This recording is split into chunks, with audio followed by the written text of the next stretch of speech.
Hi, everyone. This is Tasha Renee with another episode of the Sacred Rage podcast. Today we have Ollie with us. I'm super excited. As you all know, I love to have a male perspective when it comes to sacred rage and it comes to anger.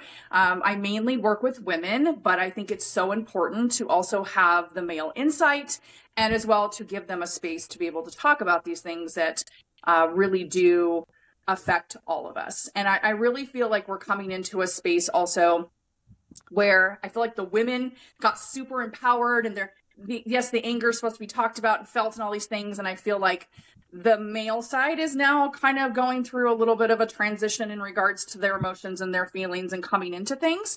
And I feel like the focus should now not be a matriarch or a patriarch. It should be something that's combined together. And so this is just, I feel very honored and lucky that I have you today here with me, Ollie, to talk about the male perspective side of it. And Ollie's coming on as somebody who is talking about his own perspective about anger and having questions about it, which is why I actually started this podcast in the first place.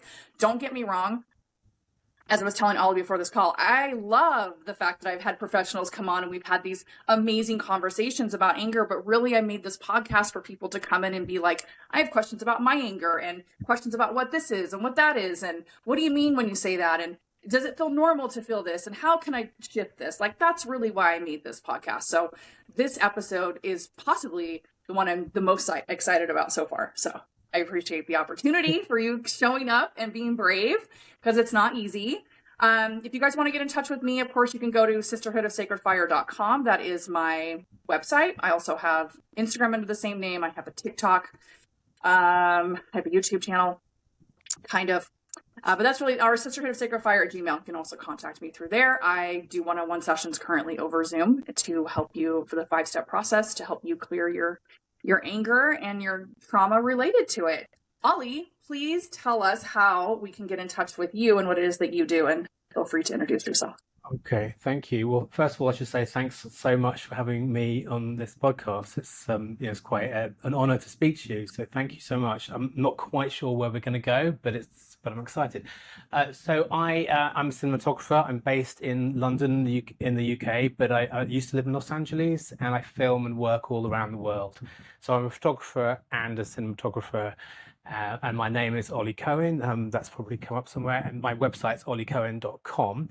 But as well as being a freelance cinematographer, freelance filmmaker, I run a company called Life Stories, which is all about creating legacy documentaries, so that the generations feel more connected with each other, and people feel less alone. And it's an opportunity for people to be heard, to be appreciated, to be listened to, and to perhaps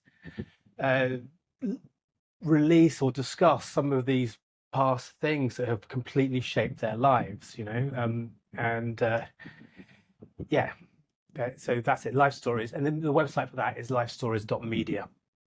Beautiful. Now, have you had anybody that's had like an anger story, anger background, something that they have transitioned through because of that, or because that was tied to their trauma or any of that? Yes. I mean, I immediately think of my mum, but she didn't want to tell me about too much things. She has shared stuff over the years with me, but I didn't think she wanted to talk too much about her father when we did the life story with her. But he was a very angry man. And this is relevant actually to what you were saying earlier, because that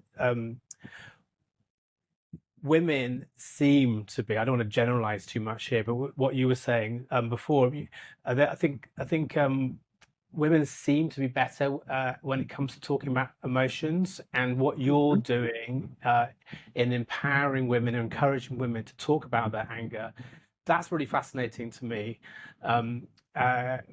because where I've come from, I've seen anger, I've heard about the anger in my grandfather, and I've seen it firsthand and experienced it firsthand from my father. And that's why, coming like men not being, it seems to me, not being in control of their emotions, being angry, letting it out and directing it at people with catastrophic consequences, I'd say. So it's really I'm a bit confused with what you do, with what Sacred Rage is all about. Hmm. You seem to be encouraging people to be in touch with their anger. Where I think, being a man, I think there's been a, push for us to be less angry and less in touch with our anger. That's so it's confused. I'm completely confused about the whole thing. Okay, good. So let's start there, if you don't mind. Yeah, You don't mind me going from there. I'm yeah, just gonna do a do not disturb on here so I don't keep getting notifications. Yes, so I love this. This is one of my favorite things to talk about because this is one of the biggest misconceptions and one of the biggest things that I believe keeps people from doing my work. Because the only modeling of anger that you've had is not sacred rage, but rage. right. And rage that is not sacred, that is not worked through, that is not done with intention, that does not have a healthy relationship, what you're looking at is the results and the consequences of not sitting down with your anger and not finding a space to let it out and not finding a way to actually face those things and allow it to exist. So every single person, the men especially, and it's more accepted in men, to be honest, though, like, oh, that's the man's angry. Okay. But when a woman's angry, she's a bitch. When a Yeah, woman's angry, she's, oh my gosh, she's out of control and she's crazy and oh my God, she's toxic and all these things, right? But when a quite. man's angry, to a certain extent, it's more accepted in some aspects. Yes, rageful anger is not accepted. It shouldn't be accepted on anybody's either side of the sexes, right? Hmm.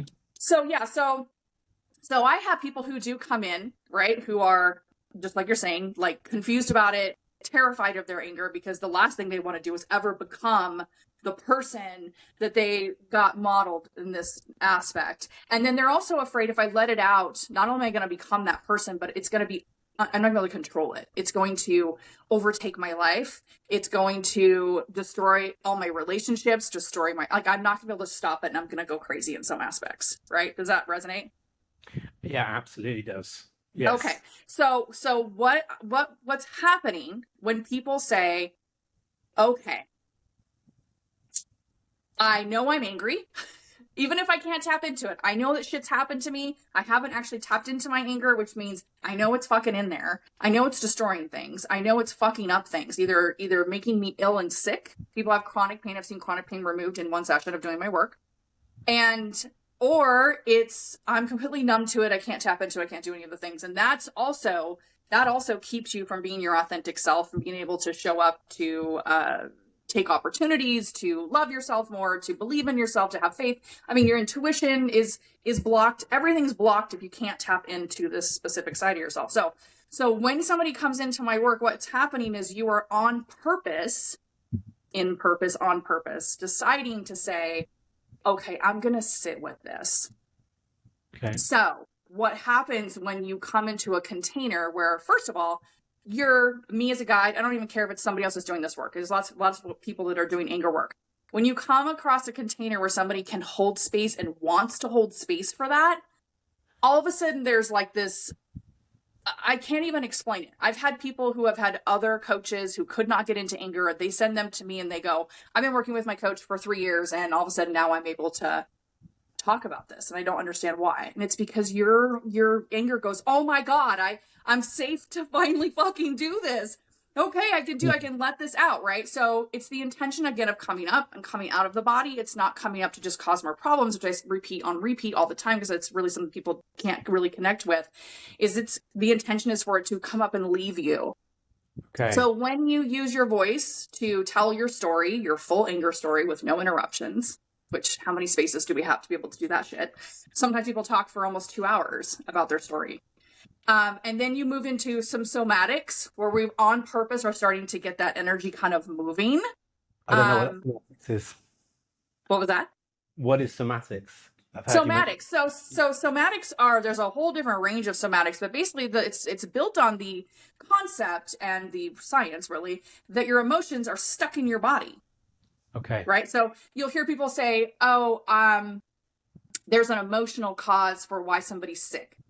Lots of scientific things have been done about this in the regards of like people curing themselves of cancer because they healed some past trauma that they did, right? Or like, again, I've seen chronic pain from somebody's hip they've been carrying around their whole lives, come in and do a scream session with me and it's gone, never comes back. Like, Amazing. it's stuck, your emotions get stuck in your body if you don't allow them to move through and make time and space for them. They will make their own time and space. So yeah, it's either gonna, anger's action, right? So it's gonna work in action inside your organs, or it's gonna work in action outside and actually move you through things. So it's constantly trying to find an outlet to get out and do what it's supposed to do. So yes. So did that answer your question? Yeah, well, yes and no. I'm still a bit confused what somatics is. Sorry to interrupt you. Yeah. So what happens is during a somatic exercise, what we do is we move the body with the intent. Okay. That intention's really, really important. Okay. So if you've got an intention that we're moving our bodies to tap into this energy and get this energy up and out, what happens is if you're in a safe space to do that, things just naturally start coming up. I've seen people start crying just from moving their body. So a lot of it's a big like shaking exercise where you're, at first I have you moving through like this breathing, shaking. And I say to people, okay, we're starting to move the energy. I want you to have the intention of trying to figure out, where do you feel the tightness? Where are you starting to feel any anger come up? Where are you feeling some self-judgment coming up? Where are you feeling sadness? Where are you, like, tap into that, allow that to happen, right? So we do that shaking for probably a good 2 to 5 minutes. Intuitively, I kind of just tap in of how long we're supposed to do it. And then we move into some primal breath work, which is exactly what it sounds like. It's very growly. It's very like, and people laugh and they giggle and they feel really stupid. And, but that's the point, right? Is to like, I want you to start like, it's like the coals, right? We've lit like the coals almost, and the coals, this is the part before we actually move into the whole screaming portion. So that's another somatic, right? You're tapping into this animalistic brain portion of yourself, which is where anger is. Anger is no different than happiness and joy and all of those emotions, right? This is a normal thing that makes us up. And as a human, to be healthy, we have to be tapped into all of these things to holistically and authentically be able to show up for ourselves in the world and our bodies and all the things, right?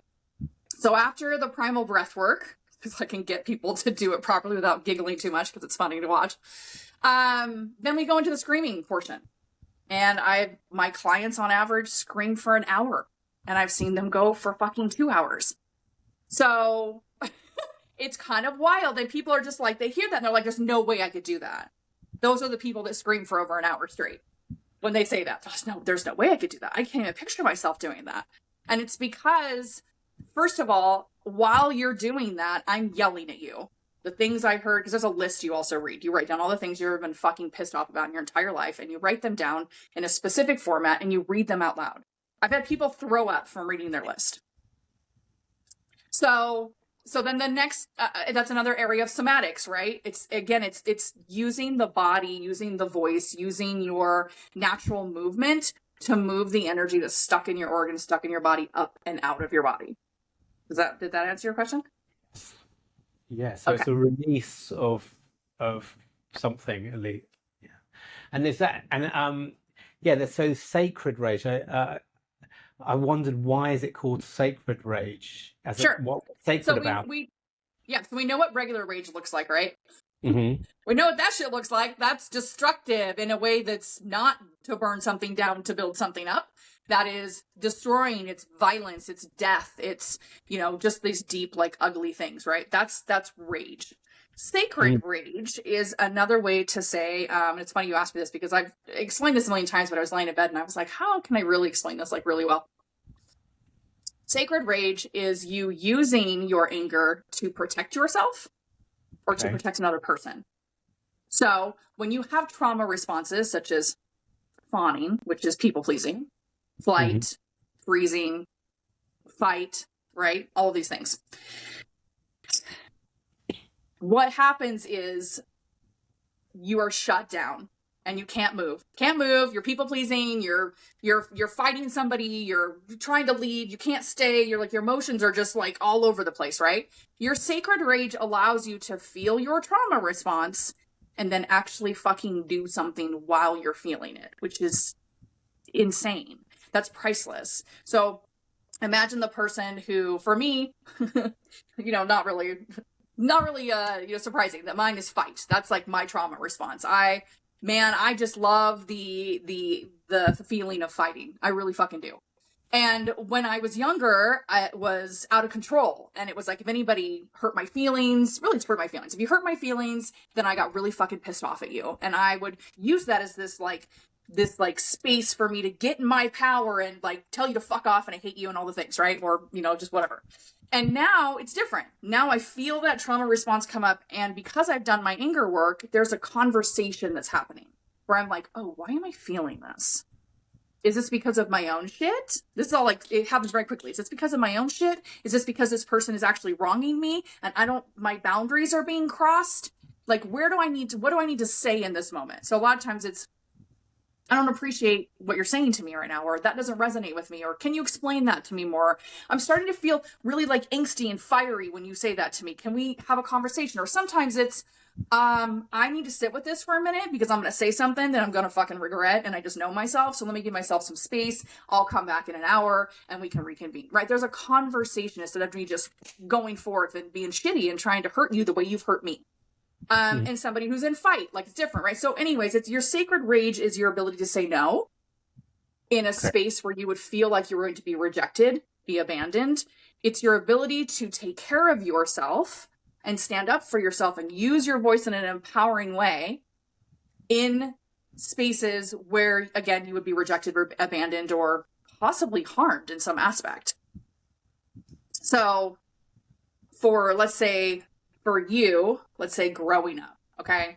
I can give you an example of you grew up in an environment where, let's say, like you said, your grandfather got really fucking super pissed off, right? And your trauma response now is probably to shut down when it comes to anger. Is that usually what happens to you? Like, tell me an example what happens when somebody makes you angry or when you see anger now as who you are today. Okay.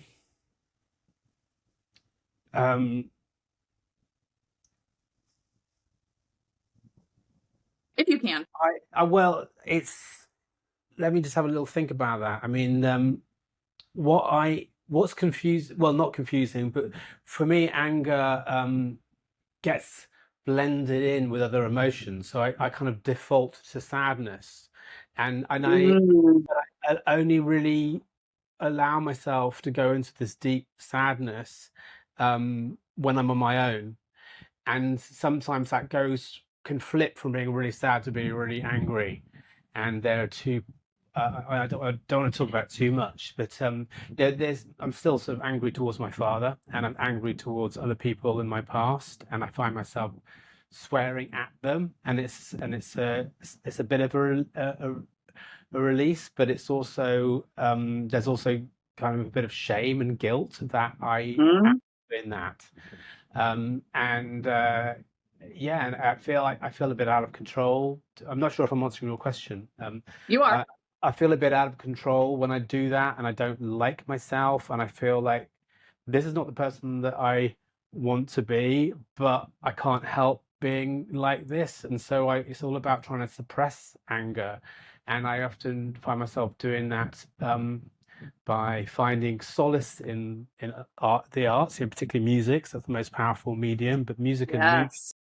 And physically by going for walks and swimming. Swimming is kind of a go-to for me, and I would often it's kind of funny, but I kind of go underwater and I shout underwater when nobody can hear. I love this. Yes. So that's kind of my responses to it. But it's when I feel angry about something, it's like it's a bit confusing. I'm like, what am I really angry about? Is it about this thing in the present, or is it about this combined with something that happened in the past, combined with some kind of physical thing that's stored up inside of me, and I don't really understand it. And I really don't want anybody to be to suffer the consequences of my anger. So that's why it's a very much a solitary. Yeah, so it's like this fight that's happening with yourself. It's like, feels good to let it out. I feel guilty. I shouldn't do this. I don't know why this is happening. Whereas it's like you hear all the confusion, right? Like all the it's all over the place, which is completely normal. Again, you haven't You haven't. So this is what I hear. So before I go there, this is what I'm hearing. I'm hearing someone who's really pissed off at some people for legitimate fucking reasons. And because there hasn't been a space for you to get all of that out at once, it's coming off in different ways, different times. It's all over the place. It's almost like a lightning strikes, you know, it's lightning. You don't know where it's going to hit. You don't know how it's going to hit, how big it's going to hit. And it's scary. So you're doing whatever you can to fucking get shelter from the lightning and shelter everybody else from the lightning. And it's all this thing of like trying to protect. Your anger is protecting in the wrong direction. Yeah. Okay, You're so good about this. Every time I hear you talk, whether it's like right now or on podcasts, I listen to you. I'm like, wow, how come you're so good at talking about this subject? Anyway, that's the side thing. Well, But I appreciate that. Thank you. I struggle to talk about it, and I kind of get a bit lost. With what am I trying to say here? And you're just on fire on the subject. It's amazing. Well, it's taken me quite a while to try to figure out also how to explain this also. I mean, I've been doing this for almost 5 years. So It also, like in the beginning, to be totally honest, like in the very beginning, the very first Scream session that I did with a group of people, I almost didn't fucking do it. I had a business partner and I was terrified. I was like, what if they don't like it? What if they can't do it? I don't know what the hell I'm doing. This has never been done before. Nobody else is doing this work. And I was freaked out that I wasn't good enough. And my business partner said the most beautiful thing that I still use in my sessions. She goes, well, then don't do it. I was like, what do you mean don't do it? I said, I'm being called to do it. She's like, well, think about the ramifications. Think about how it would feel if you decide not to do this and you shut this down entirely. I'm like, well, God told me to do this. And she's like, so how do you feel about not doing it then? And I was like, I guess I can't not do it. She's like, okay, I guess you show up and you see what happens. And I was like, okay. And so I use that in my sessions now. I use that with people who are terrified to do the work. And I just tell them, and they're just like, I've had one woman who said, I don't know if you heard this in one of my other episodes, but she said, we got ready to do it. And she was like, I go, okay, we're going to count to 3 and then we're going to go. We're going to scream. We're going to stand up and shake and we're going to do it. She goes, wait. I don't think I can do it. And I said, okay, then don't. She goes, what do you mean? I showed up. I paid for this. Like, you're shitting yourself. First of all, I said, we're not going to make your body do anything it doesn't want to fucking do. It's the whole reason you're here in the first place is because you're doing something that your body has been forced to not do or do its entire life. And she was like, she didn't know what to make of that. And I was like, okay, so let's just try. I'm going to go 1, 2, 3, scream. If you can't scream, sit down and we'll do it another day. For free. I'll call you up and we'll do it together. She goes, okay. She screamed for 2 hours. For 2 hours straight. Scream, release, scream, cry, yell, all the things for 2 hours straight. I had to stop her because she still wanted to go for more. Wow. So for you to go back to you and your situation and people who feel like this, you're needing a witness and a space for you to just release all the things. Because when you go into the screaming portion, there's a point where people aren't. I've only had one person scream constantly. Like she breathes, scream for an hour, breathe, scream, no breaks, no water, no nothing. She just over and over again. It was insane to watch. I was like, oh my God. But for most people, you scream, you cry, you get some of the things out. I'm saying the things. And then at some point you start picturing the person in front of you. Your eyes are closed and you've got the pillow in your hand if you're screaming into a pillow or whatever you're screaming into. And all of a sudden I start telling you to start picturing the person in front of you that you're fucking pissed off about. And I want you to say every motherfucking thing that you have ever wanted to say with no fucking consequences. Go ahead, say it. Say every fucking thing you want to say. I'm so mad at you for this. I'm so mad at you. I hate you for this. I want to fucking skin you alive for this. Whatever the hell it is, right? I want to murder you. I want to fucking choke you. I've had people say the most insane things and it's awesome. I love it because there's such a release after that. And once you get all of this shit out of your body in one container, something fucking incredible happens. There's an alchemization of your anger that happens. Now, and I've seen it happen a million times, now when you get in front of the person that you're angry about, your anger shows up differently. There's a conversation happening where you're kind of like, do I really want to say that? Do I need to say that? You're kind of like picking your battles for the most part, or you're expressing yourself in another way. So for you, when you start cursing at somebody and you're pissed off and it's all uncontrollable, you might actually say something in the realm of, you know what? I'm really pissed off about what you're saying to me right now. I'm really angry about what you're saying to me right now. And I don't think I can have this conversation. Or it's, hey, can we talk more about this? Again, it's like this conversation that's happening instead of just your emotions taking over you and like causing all these problems. and making you feel all the guilt and shame. Now it's an empowered space of, no, I'm angry about this, and I want to say I'm angry about it because I get to say that I'm mad. And if somebody can't handle you in a healthy way, expressing that you're angry, I don't care if they're family or not, that's somebody you need to seriously ask, should they be in your life at all? Because if somebody can't handle you being a normal human being in a healthy way, that's a dangerous person to have in your life. And if they're not willing to work with that or willing to change that or willing to, that could be something like, my dad and I haven't talked in 19 years. It's actually him that hasn't talked to me. My mother and I have not talked in 7 or 8 years. She's not a safe person for me to be around. I've tried to make it work so many times, and she's not a safe person. And so that feeling of anger that I start to get with her is more of a feeling of like panic and trauma. She doesn't want to do the work. I have very immature parents. A lot of us have those, right? Very immature parents. They can't handle their emotions. They can't have the normal conversation. So we're left with this feeling of not feeling good enough, being pissed off about it, feeling sadness about it, feeling separate, feeling there's something wrong with us, and all these things, when in actuality, they can't have the conversation because they haven't done the work. Right. Okay. So how does that feel when I say that to you? Well, I mean, it's brings up makes me think about certain people, but it's a very bold move to cut family members out of your life, but I can understand it. Yeah. I don't think that should happen unless you literally have tried every avenue. I don't think anybody should just go in and be like, you know what? You fucking pissed me off and you caused me to have a trauma response and blah, blah, blah.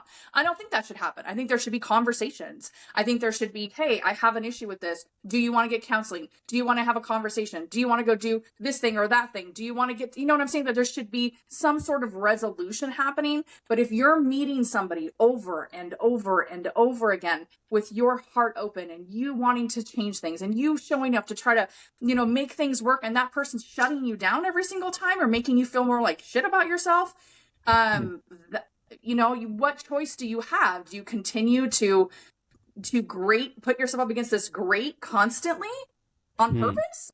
Or do you say, maybe it's not cutting off, maybe it's limited amounts of contact, maybe it's, I usually go spend Christmas with the whole day, maybe I'm only going to go for 2 hours this year.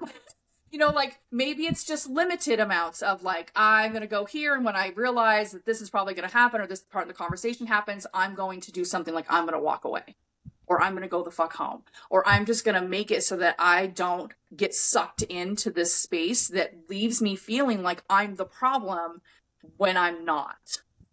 So also getting your anger alchemized also makes things very, very clear. This is one of the biggest things I hear is there's all this clarity. Like, oh, I couldn't make the decisions before, but now I see exactly what I'm supposed to do or not do. Wow, this person, I couldn't tell if they were right for me. Now I definitely know if they are. Wow, before it felt like it was all my fault. Now I'm seeing that it's not my fucking fault. Like, it's the intuition and the feeling of really coming back into yourself, because you're coming back into a really authentic space of who you are. That is, and the closer you get to that, the clearer things are for yourself of what you should and shouldn't do or say or any of the things. Okay. Yeah. Well, it sounds empowering. It's hard to imagine quite getting into that space, Yeah, everybody says that. And it's, like I said, you have to show up and allow yourself to go there if you're feeling like this voice behind you that's like, okay, this is scary, but I feel like I could benefit from this. I feel like I probably need this. When people follow that, I've never had anyone have anything other than more peace, more happiness, more laughter, more joy, more fucking money, better relationships. Oh my God, I can't tell you how many times people have come to me and said, oh my God, I was haven't talked to my family member in so long. And all of a sudden, literally 2 weeks after the session, we're best friends. And they stay that way for years afterwards. It's a big thing that happens. And if you can have the courage to show up, to be like, hey, what does this hold for me? My body's reacting to this. I'm feeling more scared. I'm feeling more like I want to retreat. I'm feeling more fearful. That is your key to go towards that. When at least in regards to this work. Because there's nothing but magic on the other side of you having the courage to do that, because You personally are an ideal client of mine. Really, you would be. You're exactly what has amazing results afterwards. It's somebody who knows there's something there. It's coming up in ways it's not supposed to. You don't want to turn into the person. You're confused about what it actually means, and yet you're able to still get angry. Yeah. So, I mean, my dad used to get angry a lot. He's passed away now, and I'm still angry at him, but I don't want to be like him. And so there's that paradox, isn't it? so You know, let me. I'm going to ask you. I'm going to give you clarity on that right now. Did your father ever do anger work? no, he didn't do, I don't think he did any kind of, Okay, so the only way you're going to turn into your father, Ollie, is if you don't do your anger work. Okay. Your father, whether it's me, whether it's somebody else, whether it's by yourself, whether what it is. Now, you screaming under the water is fucking fantastic. You have these ways of getting out. People have us on, well, I work out and I do the meditations and I do the things and I go running. And I'm like, that's fan-fucking-tastic. It's not going to help the root problem. Because you need to use your voice to talk about why you're pissed off. You're doing a form of somatics, by the way. That's a form of somatics. You're using your body to move this stuff out. And you're like, okay, there's all this energy moving and I know I can use it to like get this stuff out. And it is. It's helpful. It's keeping you here. It's keeping you here for sure. But the only way you're going to turn into something that you don't want to be, that was modeled for you, is to not do the work that the people were supposed to do that were modeling that. That's why they were that way. Because they didn't have a healthy relationship with their anger, because they were afraid of their anger, because they bought into the lies and the shame and all the shit, and it passed down through the fucking lines, and it will continue to do so until you do something about it. So you have to use your voice, you have to speak, you have to say why you're mad. It's not just about doing the somatics of it. There's a combination of things that are happening, and being witnessed in a space where somebody is like, I want you to be pissed off. I want to hear why you're mad. I want to hear why you hate your dad. I want to hear why you're fucking so pissed off that he's dead. I want you to fucking tell me that. When you get into that space, again, something happens, because there's a circle that tried to complete every time you were going to get angry or you saw anger modeled to you, right? It's a circle that was trying to complete all the way through. And that circle is just it's just halfway through. So when you come in and do work with someone, that circle completes, because you're getting to say the things you never got to fucking say safely. You get to be safe to say those things. And pulling somebody in energetically. I mean, for you, if you wanted to do some work on your own, for somebody who's kind of afraid of their anger, nothing bad's going to happen to you from doing this. But I feel like somebody who's afraid of their anger should be doing this in a container where they feel safer to do it. But what I would tell somebody is for you to sit down with a chair in front of you, or sitting down in a chair and then have another chair facing you. And you should close your eyes and picture your father sitting in the chair across from you. And you tell your father he doesn't get to make any fucking moves. He doesn't get to make any facial expressions. He doesn't get to do shit. He's got to sit there and take whatever you're going to say to him. And then you picture him sitting there and you say every single fucking thing you've ever wanted to say to him. And you get it all the way the fuck out. And when it's done, because this is my forgiveness practice. This is what I do with some people who are ready to do the forgiveness practice. I have them do that. And then at some point I go, okay, is there anything left? And they're like, no, I don't have anything else to say. I said it all. Do you have anything else you want to say? Nope, I said all the things I want to say. Okay, cool. And then if they can, then I move them into this space of trying to forgive, which is I'm choosing to forgive what's happened, not for you. I can give a fuck about you. I'm forgiving this for myself, for little me that didn't get to fucking have this, that I've been hanging on to this shit. You know, it's like drinking the poison and expecting somebody else to get hurt, that whole crap, right? I don't talk about forgiveness a lot because I don't believe that forgiveness can be achieved until you're allowed to get pissed off first. So nice. It took me 3 times of doing this with my father in my own work before I was able to fully forgive him. And it was about 45 minutes each time, because I'd get to the part where I go to forgive and I was like, no, because I'm just like, was in fight mode all the time. So I'm like, I don't want to forgive him. Fuck him. I still feel like he's winning if I forgive him. So I'd be like, okay, I guess I'm not done yet. So I'd come back the next day and I'd sit in front of the chair and I'd close my eyes and I'd say all the things I still want to say, even if it was, I want to forgive you and I can't because I fucking hate you so much still. So like, and I kept going. And then finally I got to the space where I was like, now that I've got it all out, I don't want to fucking carry the shit anymore. I don't want to be fucking mad about it. I don't want it to weigh me down. I don't want to be like you. I don't want to be like you, the person who couldn't forgive. And I'm pointing to him, right? I don't want to be like you. I don't want to be the person that's, my father and probably other family members of other people as well, because they can't face their emotions. That's the reason why my father hasn't talked to me in 19 years. The man had an opportunity to talk to me in 2014. Everybody in the family was talking to me at that point. Do you know that he chose not to? Because he said, I'm just afraid you're going to go back to being who you were. So I'm just going to use everybody as a guinea pig. That's what my stepmom told me. I was like, interesting. Okay. But so he just chose because he can't face his emotions. He can't face the guilt and the shame and the anger he has at himself for how he's treated me. He cannot face that. So instead, he's lost out on almost 20 years of his only daughter's life. That's fucked up. I feel sorry for him because of that, right? I feel sorry for it. Of course, I feel upset at times and sad about it, but I more just feel sorry for him. I've prayed for him to have this guilt lifted off of him. Mm-hmm. And genuinely prayed for that. But you have to get fucking pissed off first before you can ever get to that space. You have to allow little Ollie to be really fucking mad. And to be mad in a way that is safe for him to be mad. That's not going to mean him being more abused, right? Yeah, a couple of things to say on that. I mean, I do remember as a teenager, I wrote down in my journal, my book, I wrote down pages and pages of why I was annoyed at my father. And I showed it to my sister, and she completely understood everything I said. My sister and my dad had a really good relationship, and they're both passed away now.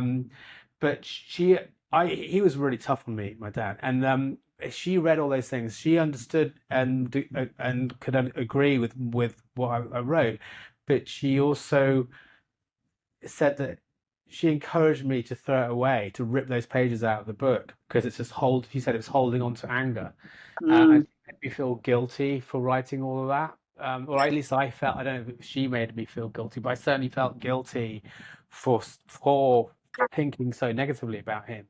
But at the same time, it was valid, It's all Yes. So for you, again, and let's say you were doing my work, that anger, I call it an anger purge list is what I call it, right? So you tell your whole story, and then the anger purge list is like, people are like, well, I didn't talk about that in my story. I didn't write that down on my list because I already talked about it in my story. I'm like, no, it's a totally different layer that you're clearing when you do that. So for you, even if it's not with me, if you were to write down everything you're fucking pissed off about still, okay, in a specific format, and then choose somebody to read that in front that'll hold space for you that isn't going to judge you, that's going to then, you want to talk about completing the circle.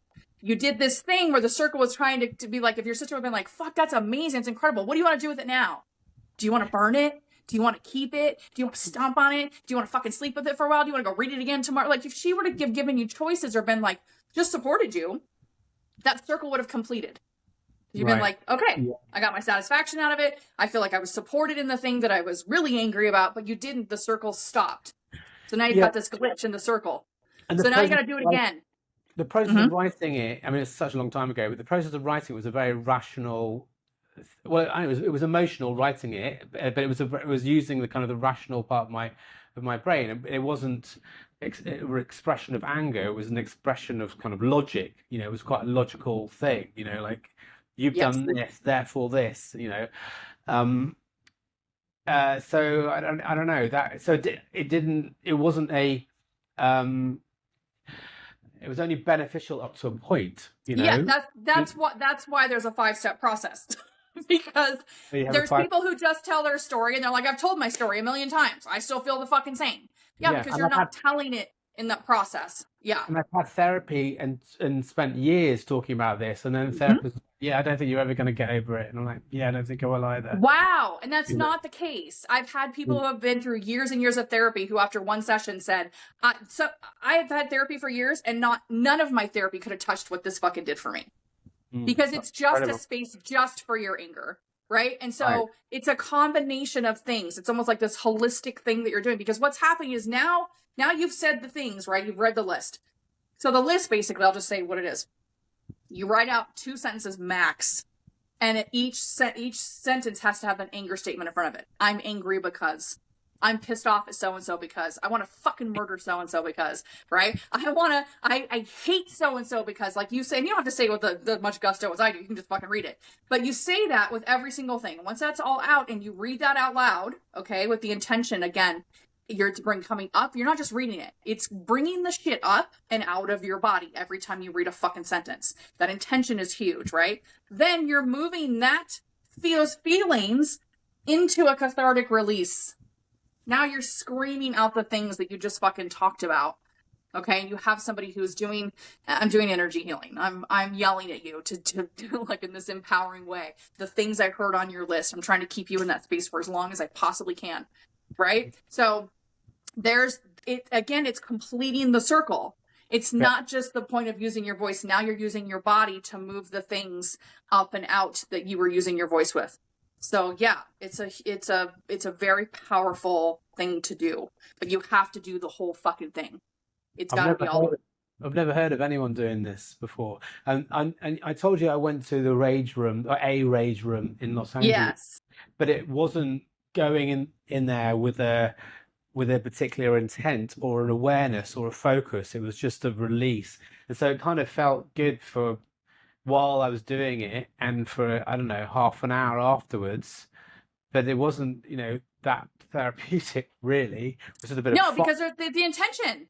I'm telling you, the intention is huge, right? And again, some people do need the witness. I have people who've done my work and then pay me. I have one lady who pays me like $50 to just come in and be like, can you hold space for me while I get mad? Fuck yes, I can. Abso-fucking-lutely. And she just like, no, I can't feel like I could be angry in front of everybody else. So here's some money. I can't even do it with my therapist. So here, I'm just going to talk about the things I'm fucking pissed off about. And then she gets it up and she gets it out. But she's already done the foundational work of that whole session, right?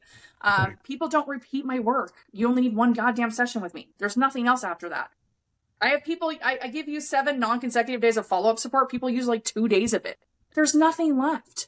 I've had people one woman, I only tell stories and names when I'm able to. I had one woman whose mother not only sexually abused her, but whose brother was sexually abusing her and knew her brother was sexually abusing her. And it went on for fucking years. And then men would come into there and the men would sexually abuse her as well. And it was a horrific fucking way to grow up. And this woman had obviously insane amounts of rage towards her mother, right? Like insane, like could not have even a normal conversation with her mother because she just was so fucking deeply traumatized. After one session, she tells me to this day, this was over a year ago, she's like, it's not there anymore.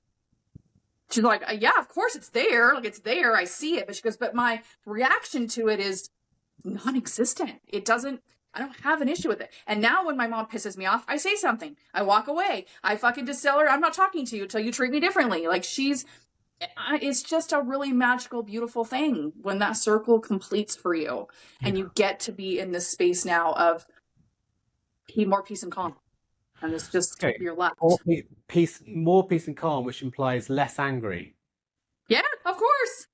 So you're a lot less angry person now than you used to be, right? The anger's different. More control now or something. Is that right? Yes, the anger's different, right? So like I'll just give you an example. I was in a work situation. This is one of the examples. I was in a work situation where, I would start to get like angry about things about how my boss was treating me or how my coworker was treating me. And there were a couple times I popped off and I was not very nice. Like I would say something that was kind of shitty and I would have to be like, oh, fuck. And I would get called into the office for it and I'd have to fucking talk about it. Now, old me would have yelled, screamed, fucking possibly thrown something. Like there's that version of me. Now if I'm painted into a corner somewhere or I feel like I've been stuffing my stuff, like in a professional work environment, you can't necessarily just come up and be like, I'm angry about this, right? So in some aspects, I had to keep like pushing things down because I was in a professional environment. Well, that with me doesn't work. Like that, I should have been giving myself a weekly space to talk to somebody else about the things I was feeling so that I didn't do that for myself. So the difference that's happening now is I may still do things that are in my fight response, but I'm not an angry person. right? Like, I'm not this feeling of anger all the time, or I don't just pop off at anything like road rage and, the smallest of things make me mad. Like, I don't do that anymore. I used to be Right. somebody would throw phones, and I threw a shoe through a window once in my 20s, like crazy shit. Like, I would never hurt somebody violently, but I definitely like to throw things. Like, what is it about throwing a phone? It's the best thing ever. So I would say that I'm not an angry person. I would say that Right. I handle my anger. I handle my anger does not handle me. And Okay. that's a difference. So if I start to feel angry about something, I notice, like, even dating, I'll have a man say something and I'll be like, why do I feel angry about that? Because it's almost like my boundaries are being crossed. And when I realize, or my standards are really high, my standards are very high. And so, and it's for a reason, because I know what I can and can't fucking deal with. Especially now, my sacred rage is like, no, we are not staying in any space where we are not empowered and supported in the ways we empower and support. Like, we're not doing that, right? Great. So I'll notice that feeling, this feeling of like almost like defensiveness comes up, and I have to ask myself, okay, am I being I hate the word triggered. Am I being activated because of my own shit? Or is this a pattern that's going to repeat that I've repeated before with somebody else, and it's going to be a problem? So then I Yeah. have to like do that. So again, yeah, it's like my anger doesn't have control over me. I am much more at peace because I get to pick my battles now. I've Okay. seen things that are making me angry on Facebook, and I'm like, there are some days where I just, you know what, today I want to be the menace. I'm going to make shitty comments and I'm going to fucking do whatever I want. And that happens like on a rarity. Nowadays, I just go, oh God, whatever. And I just scroll past, right? Whereas before it would piss me off and I'd be angry about it, talk about it, and couldn't let go of it for days and all the Right. things. But not Yeah. anymore. Okay, that's good.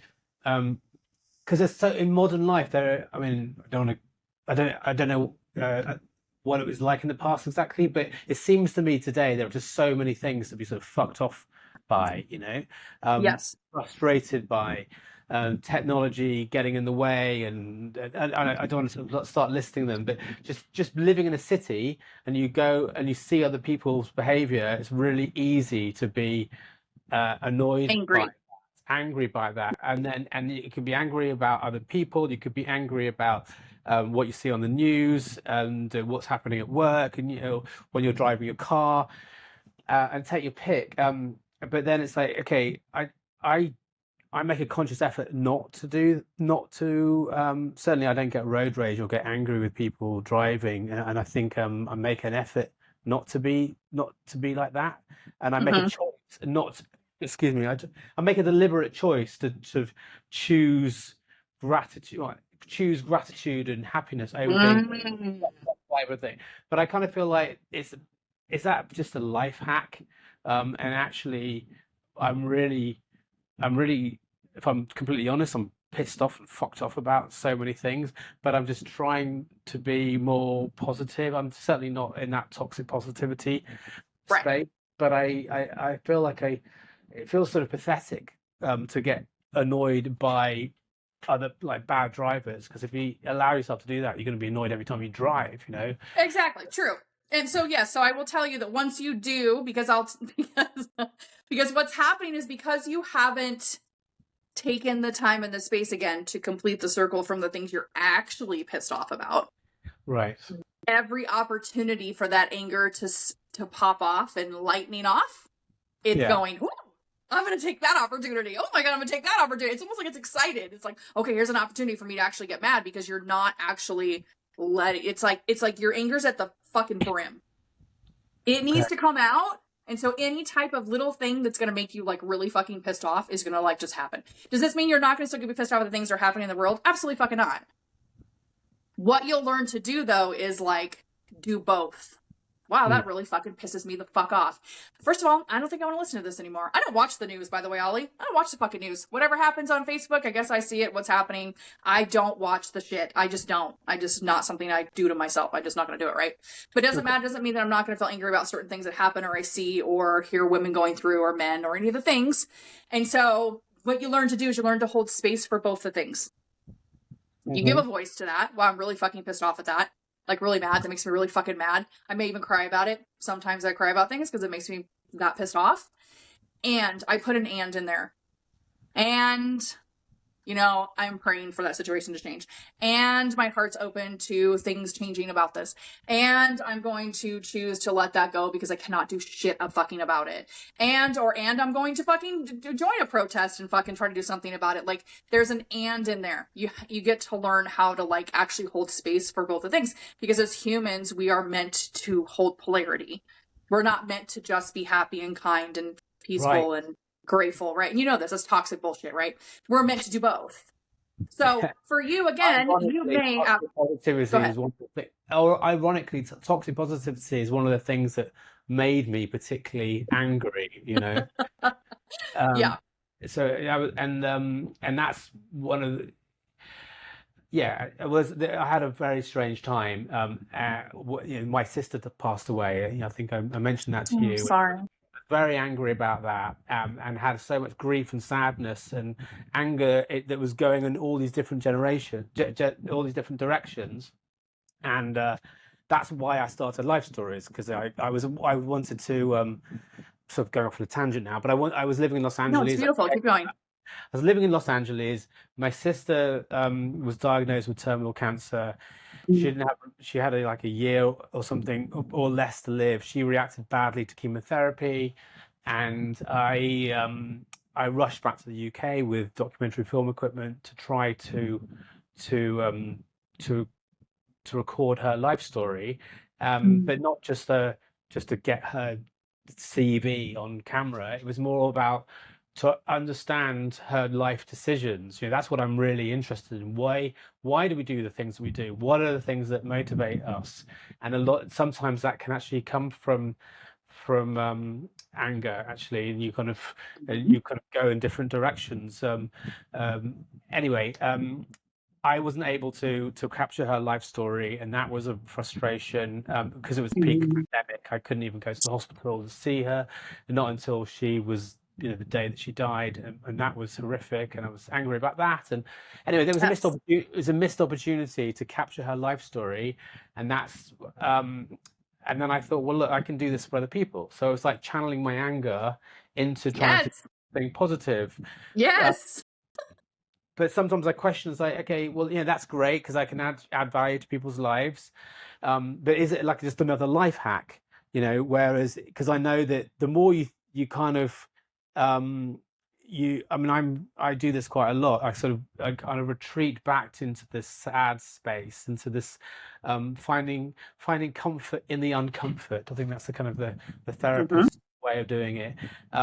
But so but I know that it's easy for me to go into that space and to be sad, and to think about my situation.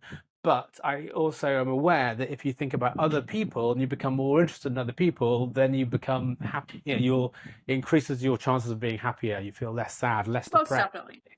Yeah. And so it's like, okay, well, doing life stories, I'm adding value to people's lives by capturing, you know, creating a legacy for their family. But it's also, you know, it's massively enhancing my life. Obviously, you know, obviously it's a business, but it's just the process of doing it is a benefit to me because you know, I'm interested in other people. I'm curious about other people, and that makes me happier.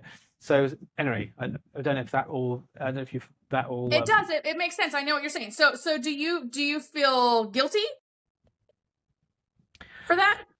Do you feel Um, guilty that not, it's that no, you're no, I don't. okay, good. Great. Okay, good. I'm glad to hear that. No, So I don't feel again, guilty. there's gonna be I'm guilty about finding happiness in being curious about other people. No, that's yeah. just that Yeah, and that that's so there's different facets. Again, we're meant to carry different things, right? So for when I tell people who have this type of thing that's happening, you know, you kind of have to go back to the space of would I feel better doing this or not doing this? What would my life look like if I wasn't doing this? Because to me, when I hear you talking about it, it feels like a calling. It feels like you used your sister's experience or your experience with your sister, I mean, as a yeah, way to do something, not just to sit back and be like, oh, this is a thing that happened. right, Like, okay, so I'm psychic, right? So like I don't see and hear spirit, but I get messages from people who are energetically, I can feel them. And the Wow. message I get from her is that she is ecstatic that you're doing something with her death, that you are choosing to help others have a voice and be able to complete their own circles, right? In her memory because of what's happened with her, because you didn't get to do this thing. And I'm getting the message that if you had been able to get her story, either it wouldn't have happened, either you wouldn't have actually been fueled to do these things, because that's what's happening, right? Is you didn't get this experience, and so now it's this feeling of almost like, I have to do this because I don't want anyone else to ever feel like this, and I don't want Correct. the people who have passed on not be able to tell their story before they're not here, even if they're not terminally ill, even if it's somewhere down the line, right? Like, this is a really important thing that you're doing. And I just get from her energetically that she's like, don't feel guilty for this. Like, thank you. Thank you for making my death and my thing mean something, that she's still going on. Her story is still going on because you just talked about her. And the more we talk about the people who have passed on in these capacities, keeps them alive, keeps her with you. It keeps your connection going with her. It's really Right. beautiful. She's with you also when you're doing these things. She's like with you when you're interviewing people and you're doing all the things. She's with you. I feel Wow. that really strongly. Yeah. Well, thank you So so much for saying that. yeah, Yeah, and it's it's a a big lot. deal what you're doing. It's like a big deal, babe. Yeah, I mean, you just keep going, keep doing what you're doing, and keep letting that yeah, using that feeling of almost guilt, right? And anger. Have you she's also telling me that it's okay for you to be angry at her. It's okay for you to fucking like get pissed off at her for fucking like not being here. Like, when we pass over the human side of like anger and guilt and like the things that we don't need to experience, or we only need to experience as humans really while we're over there, don't really exist. They don't look at things the same way. Like, they're able to see the reasoning for everything, your life, their life, why everything happened, and there's a piece that is with that. There's not a feeling of disconnection or a feeling of now angry at you or upset with you in any way whatsoever. They only want you to be happy.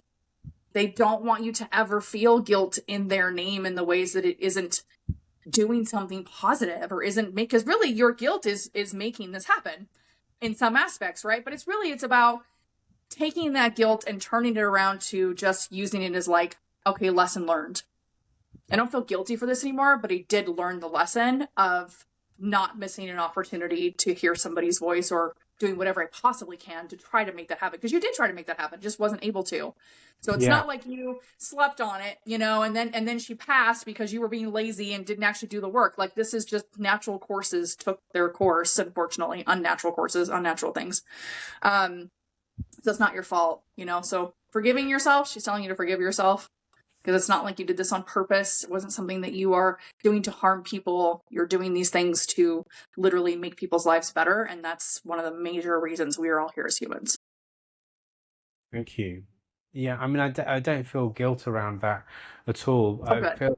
But I feel guilt around some of the anger that I felt towards uh, that, towards certain people, including her, actually. Yeah.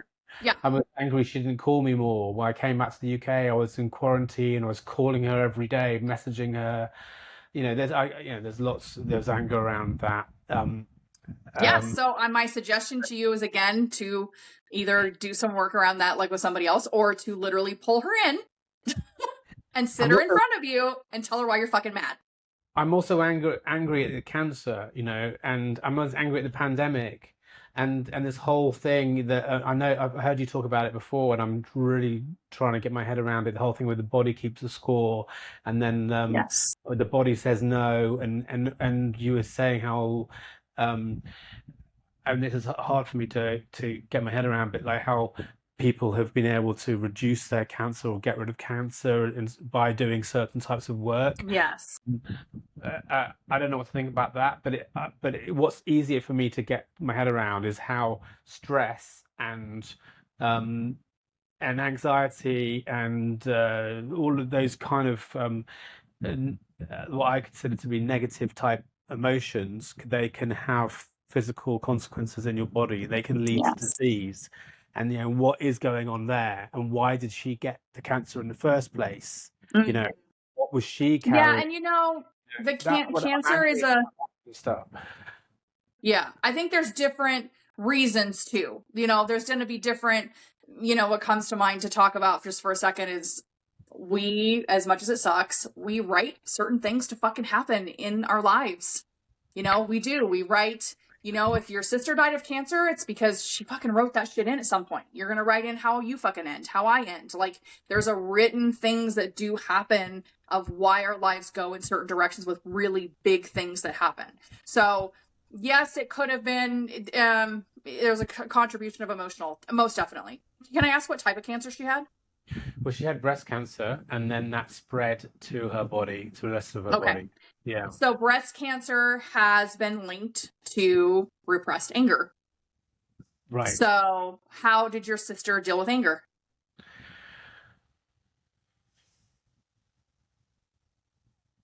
Um,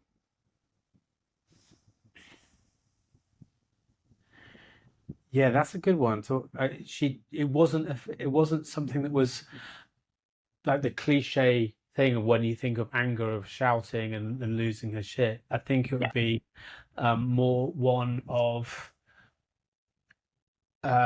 confusion and disappointment and it's sort of God, I mean, this is something to be discussed with other people that might know her, but I I think she was carrying um, a sense that things weren't fair. Said feelings of Mhm. injustice, and then Absolutely. so feelings of injustice, and then hurt. So injustice and hurt, and then I think she would take it inward, and I think she suffered from trick. So I think she would pull her hair, which is Mhm. and I didn't wasn't even really aware of this, and then I've just thought a lot about this afterwards, which is a self-soothing thing. It's a complicated thing, Yep. and I think she internalized some of her anger rather than letting it out in a So, if we turn quiet anger way. and things we're mad about inward, Mm, where's it gonna go? So, right. this is what I try to convey to people is like, this is life or death fucking work. If you're being Right. called to do your anger work, fucking do it. There is no more excuses. As we get older, like, I don't know how old you are, but like, I'm going to be 50 next year. And Yeah. so, like, we cannot afford, our bodies cannot fucking afford to hold this shit anymore. And yes, it does clear the ancestral line. If you go and do this work, it stops with you. It fucking Right. stops and it clears other people's shit before you. The people you're tied to, you're clearing stuff for your sister when you get pissed off at her. When you do the things that you're supposed to get that shit up and out. Like, it's so important. It's so important.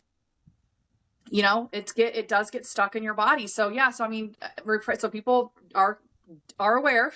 Repressed anger has been linked to stomach cancer. One of the biggest emotional cause of stomach cancer is repressed anger.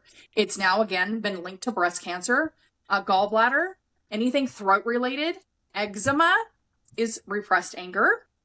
And yes, hair I, pulling, any of the things. What was that? so I didn't want to cut you off there. Are you fine? And I don't disbelieve it, but when I hear Mhm. stuff like that, I think, how do they figure that stuff out? Yeah, well, I mean, in autoimmune diseases, if you look at Gaber Mate, Yeah. can't remember his name. Yeah, I love him. He talks a lot about how it's Right. and Alex March, who's on Instagram, I share a lot of her stuff. There's just been a lot of you do a lot of cases, you do a lot of talking to people, you do a lot of probably blood work, you do a lot of things. Autoimmune diseases are basically only found in women for the most part, and it's been linked to repressed anger, fibromyalgia, repressed anger. Right. Like it's What you're wild. doing is really, really important work, and Thank you. really respect you for doing it. It's Thank you. fascinating for me. The fact that you talked about you had this calling and you're following it, that's just incredible. Yeah, I mean, I had my own like sacred rage moment in my kitchen, right? And I wasn't planning on making anything out of that. I was just doing my own work of like, I don't want to feel like this. So like, what the fuck? Why is my life like this? And anger came up and I had a sacred rage moment in my kitchen. And yeah, I went live on Facebook and literally heard from God to make a program out of it. And I was like, shit, really? Like, think Wow. about, like, it's hard to do now. Think about 4.5 years ago. Like, it was real. People were like, just So nobody is it wanted to more, touch anger. is it Oh more my gosh. acceptable now in 4 years? I mean, 4 years is nothing. It's becoming more acceptable, but I don't do a lot of my work anymore in the sense of like I used to do 6-week programs at least like once a year. And I don't really do it anymore because I feel like my work is not it needs to get out to more people.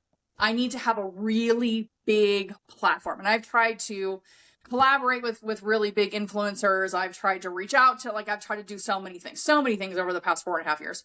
And it just, I'm not able to get out to the masses yet, because that's really what's needed is I need to get amongst the people who are like, oh my God, that's me. I need to do that work. I'm ready, all the things. And my Facebook and my little like circle of online stuff is just, it's not enough.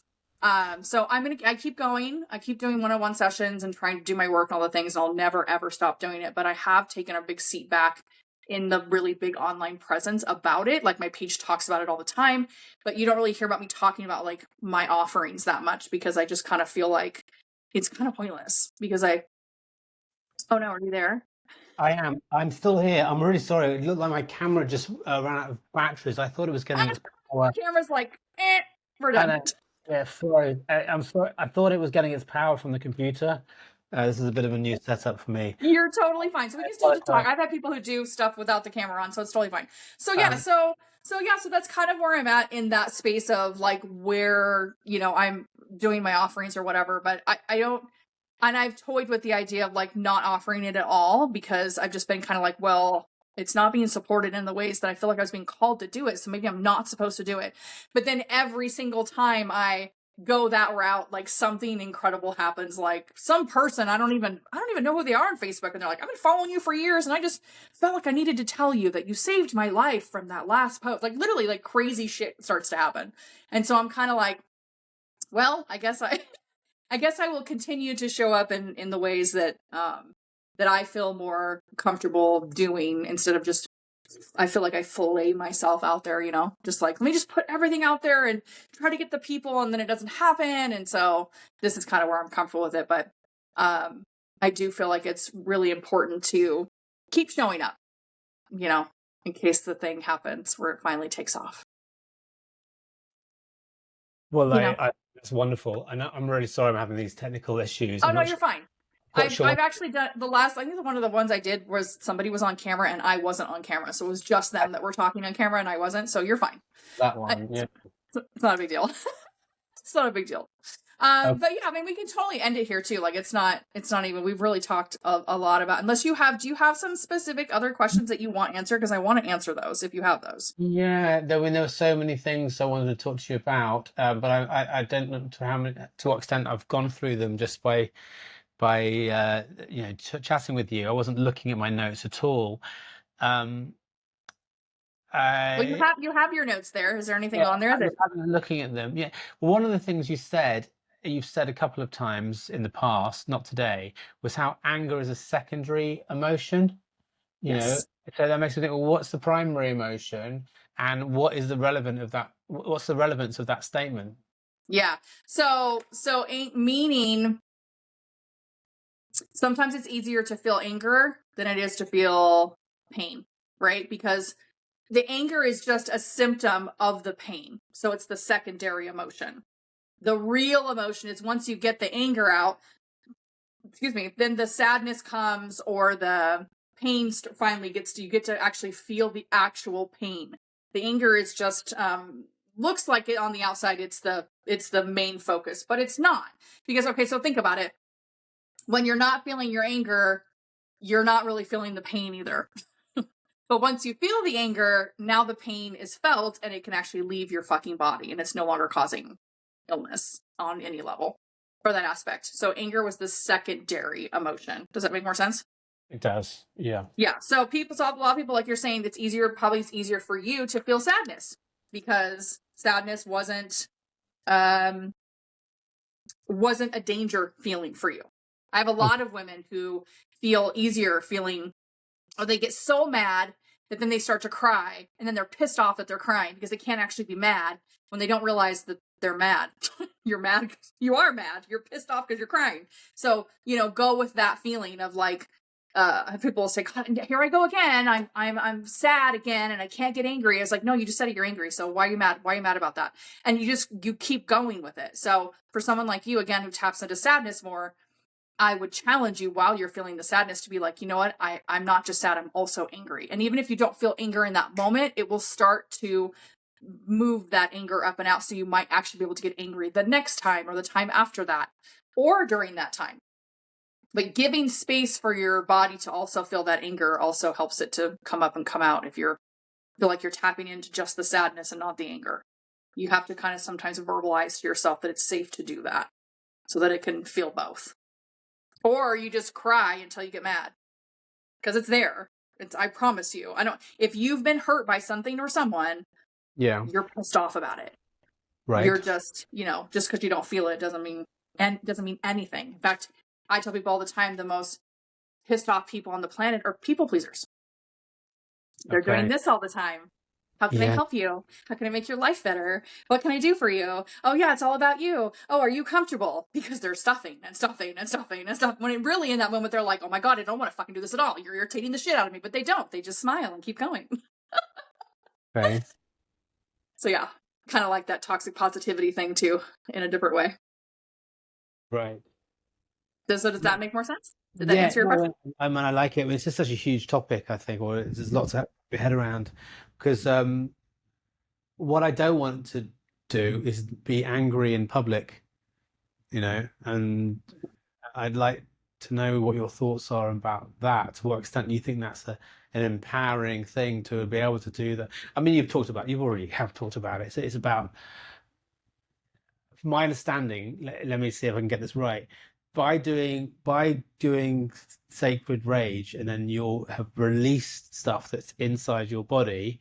When you get angry, when you inevitably get angry because of things are going to happen, you can do it in a way where you still have a certain level of control, and it's not, Yes, you may still get mad, like I did it in public at work, when some snarky comment comes out of my mouth, and I hurt somebody's feelings because of it, and now I'm fucking in trouble, right? Like something may happen. You may be at work and something makes you angry on set or whatever's happening, and you may have to, now there's a conversation. Now there's a conversation that either you're saying to someone out loud or you're like noticing your feelings and you're like, oh fuck, what is this? And there's this thing that's happening with yourself inside your brain instead of just your emotions taking over. I will tell you right now, I've never had somebody do my work and be out of control with their anger ever. Ever. It never happens. That's quite key, isn't it? Yeah. I mean, I tell people all the time, no one can remove your trauma, right? Nobody can remove your trauma. But the trauma layers that somebody comes into with my work most definitely get removed. Okay. You're not going to be at the level of anger on any, like, close to any levels of the anger that you've been feeling towards somebody after you're done doing this work. It doesn't happen. It just doesn't happen. That's amazing. Yeah, Thank you for doing the work that you do. Thank you. I love it. It seems to be quite ahead of many places in the world.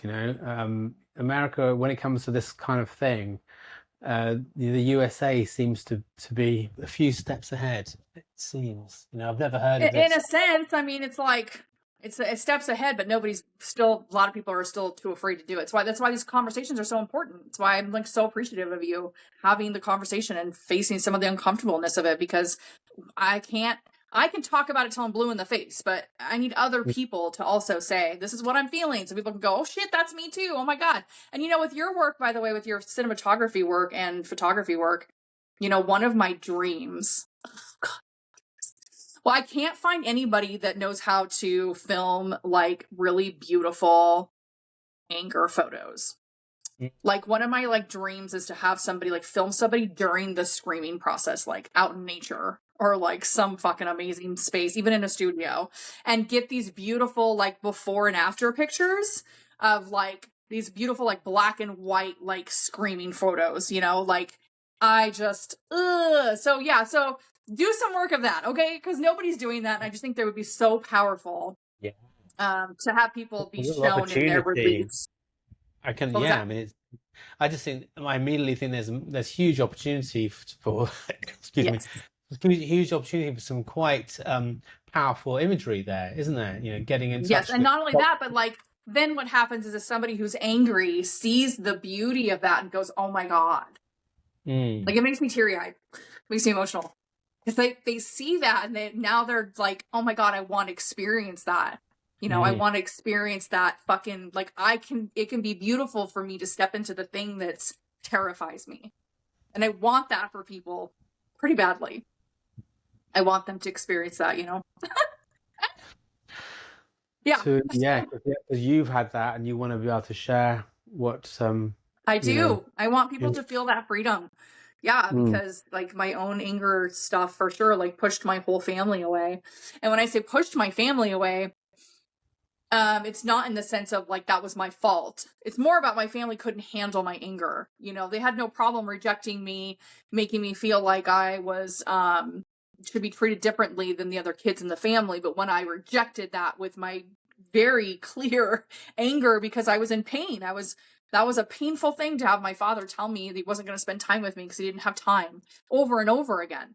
You know, to take 2 weeks to build up my confidence to ask him if he'd spend one day with me and him to tell me he can't or won't, was rageful for me because I was in so much pain from him telling me that because I wanted that so desperately, you know? So to be able to take that thing that's made you feel like you're the worst person on the fucking planet, you know, and has made your family not talk to you anymore because they can't handle you at those spaces as a teenager, right? As a teenager, we're supposed to be rebellious and shitty, and like I wasn't looked at as that though. I was looked at as like I should have those emotions basically. When it was like it was your fucking fault. Like instead of being like, "Wow, there's a problem here. We should probably spend a little bit more time with Tasha or get her under some therapy or, you know, spend some more time with her. She literally just wants more time with me." There was never any of that. It was always, "You're the problem. Why are you so much?" Blah blah blah. So yeah, I want to take those spaces that other people are still carrying into their relationships and their businesses and their bodies, and I want to free them. Yes, I want to show that there's freedom on the other side of that, that you can still feel, you know, amazing about your life and who you are as a person. Yeah, I want to gift that to people very badly. that's absolutely wonderful. Well, Thank you. good for you for doing it. You know, Thank you. I really respect that. You Appreciate really, that. you care about people, and I don't think there's, as far as my, values are concerned, there's nothing that's more important than that. And so, thank you for what you're doing, Well, and I thanks for this appreciate you coming on conversation. here so that you could help me carry that out because I need more people to talk about it and have the bravery to do that. Is there anything else on your list that we didn't go over? Well, I think this is a good place to wrap it up. Okay. I think I, I think we've covered everything really. The main things I wanted to talk about. I'm just a little bit disappointed that I can't get my camera working, and That's okay. I feel like I should, turn it all off and turn it all back on again, but it's too late for that. No, Um, yeah, like I told you, the energy is always like crazy with this stuff. So I expect it, and people who listen to my stuff expect it. So it's not that big of a deal. But I hope. How are you feeling like from when you came into the conversation to now? um, well, I feel better now than I Good. did. I feel You have more clarity, less I confusion. a bit. Um, I feel good that we've had this conversation. I feel I really enjoyed speaking to you and getting to understand you a bit more, and I feel a little bit more knowledgeable and on this whole topic. You've given me lots of things to think about, so my brain feels a bit sort of exhausted, Cool. and Yeah. also I'm going to come away from this and think, wow, what just happened? So. because talking about my sister, it's very personal stuff, and talking Mhm. about my sister and my dad, and there are plenty of other things we didn't talk about, but those things are very much on my mind. Um, and and the fact that it's been recorded, I think, God, what have I said? So there's a little bit of concern about that, Yeah, but and I here don't think I that, want to put your mind at ease about some of this too. I don't really feel yeah, like you talked about anything that personal, just to be honest. I feel like you had more questions than you were talking about your own personal stuff. But okay, I will get this recorded. I will let you listen back to it mhm, before I decide to put it actually out there. Okay, okay, so I think I don't know if it goes immediately to Spotify or not. If it does, I can just delete it off of there. Like I said, I don't have like some huge massive following, so mhm, there's really no risk of a whole bunch of people hearing it. But I want yeah, you to feel comfortable. So if you're just like, yeah, oh, I don't feel comfortable about that, then I do not have to put this out anywhere, and we can literally just see it. It was what it was, and leave it what it was. thank you. I mean, I don't think Yeah. there's anything too, too embarrassing. I deliberately didn't talk No. about my ex. I've got a lot to say about that, but I don't want to just be too, you know, it's a little bit, Transparent. well, it's also a bit Mhm. private, Yeah. it's a bit private for a podcast. Um, Yeah, and you are British, so I there's would, that. there is that as well. But I don't think I'd like it very much if she went on a podcast and slagged me off. It's just sort of Yeah, like, when here's the thing is I don't think it's about slagging somebody off. I think it's about you trying to talk about something that's trying to heal. Like if you're coming on just being like, like just it's like a bitch fest the whole fucking hour. Like that's different than just saying this was my experience, yeah. and I'm not trying to like slag somebody off. I'm trying to literally just get this stuff up and out of my body. I'm like, you know what I mean? So like even if Mhm. you were to go onto a podcast and hear her talk about her experience and she was doing it from a healthy space of just a conversation, it might activate some things in you, but for the most part you just be like, okay, she's really just talking about her experience. Mm. So for that for the most part. So but yeah, you didn't really talk about it. I did most of the talking in the sense of like personal things or whatever. I don't really feel like you talked about a whole lot, just like normal things. But yeah, I Yeah. want you to just go back, listen to it, see how you feel about it. If you're just like, no, I'm not comfortable, then I won't share it, which is totally fine with me. I love that we had the conversation. Yeah. I think this is also going to help you in your life story work as well as probably your photography work. Because I think you're now going to be, what I've noticed anyway, is when you get more tapped into this, other people open up more and Mm. they feel more comfortable opening up about things.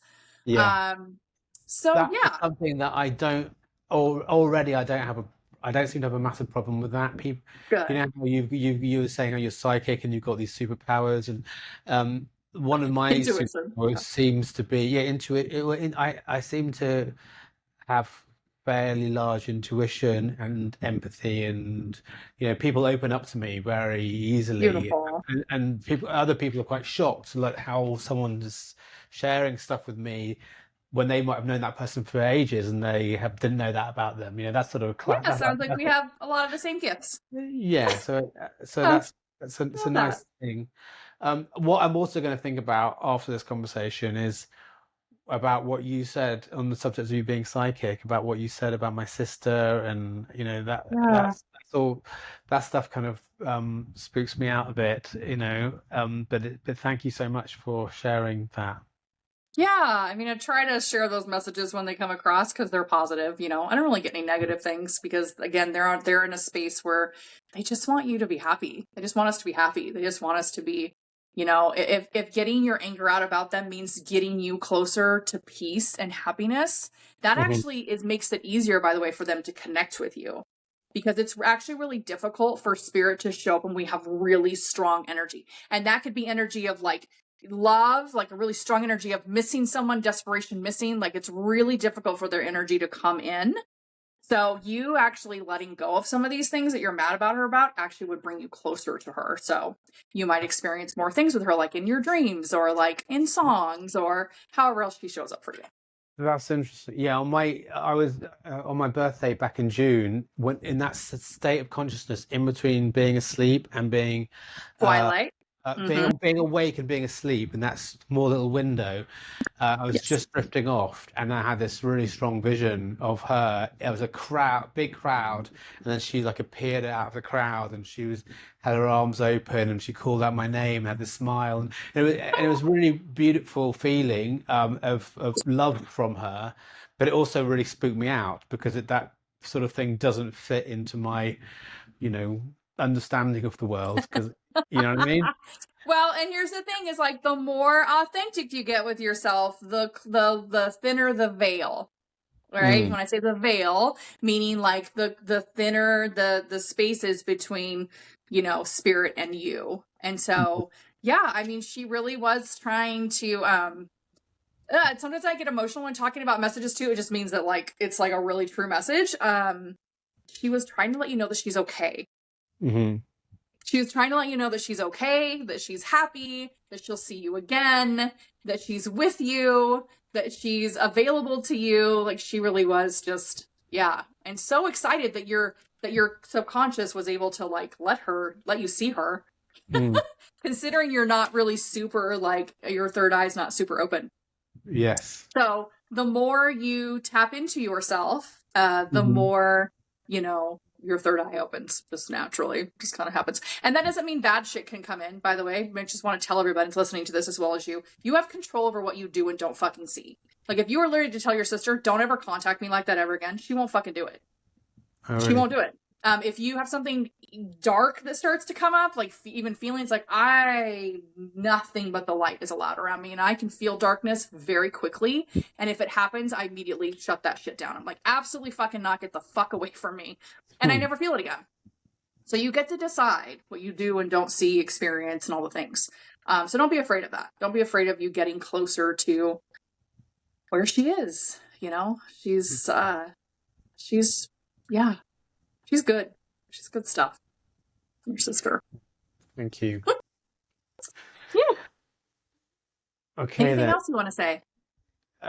Just thanks again for inviting me onto your podcast and for this Of course. conversation. Really appreciate it. And Yeah, I appreciate you showing up. thanks So for the thank way. you. And we can always do it again if you feel like you want to do it again. So Thank you. That's yeah. Maybe. yeah. Maybe. Give You it have some more time. questions from your questions. Yeah, I'm interested to know where the journey's going to go with this. Thanks. Thank you so much. Yeah, of course. Well, everyone, thank you for listening. I try to do these every Sunday. Sometimes it doesn't happen, but keep you can follow also the Sacred Rage podcast on Instagram as well if you want to keep up on all the things. So all right, everyone. Thanks again, Ollie. Have a wonderful evening where you're at or day where everyone's at. See you later. Thank you. Bye.